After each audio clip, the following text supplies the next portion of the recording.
मेरे प्यारे दोस्तों, आप लोग का स्वागत है प्यारे चैनल महावाणी लोक संगीत पर। बहुत प्यारा सा शिव भजन गीत में सुनाने जा रही हूँ। आप लोग सुनकर कमेंट में जरूर लिखकर बताएं मेरा भजन कैसा लगा। और चैनल को अधिक से अधिक शेयर करें आप लोग, और सब्सक्राइब भी करें। गौरा भांग पीसे गैले पीस लेनी अंगूरी, गौरा भांग पीसे गैले पीस लेनी अंगूरी। भोला पीटल कपार हमरा मिलल पगली, भोला पीटल कपार। गौरा भांग पीसे गैले पीस लेनी अंगूरी, गौरा भांग पीसे गैले पीस लेनी अंगूरी।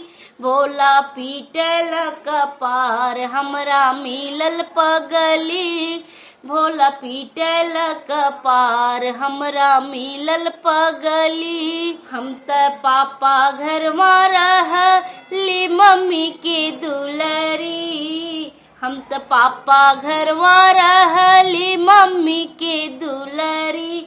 भोला रउवे घरवा आई के बनली पगली, भोला रउवे घरवा आई के बनली पगली।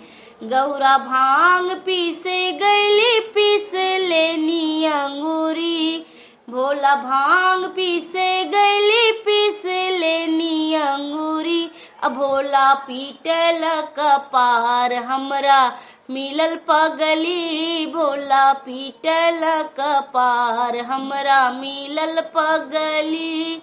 हम त चाचा घरवा रहली चाची के दुलरी, हम त चाचा घरवा रहली चाची के दुलरी। भोला रउवे घरवा आई के बनली पगली, भोला रउवे घरवा आई के बनली पगली।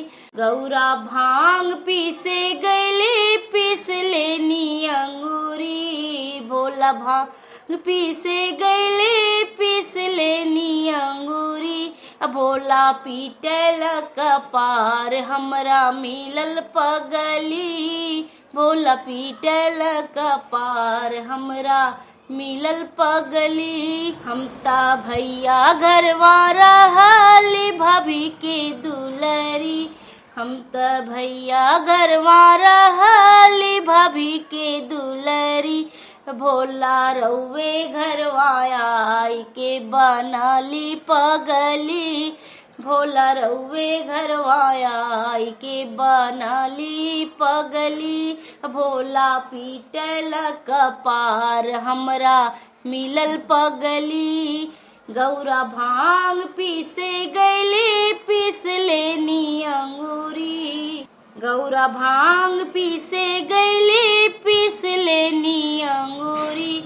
भोला पीटल कपार हमरा मिलल पगली, भोला पीटल कपार देखा मिलल पगली।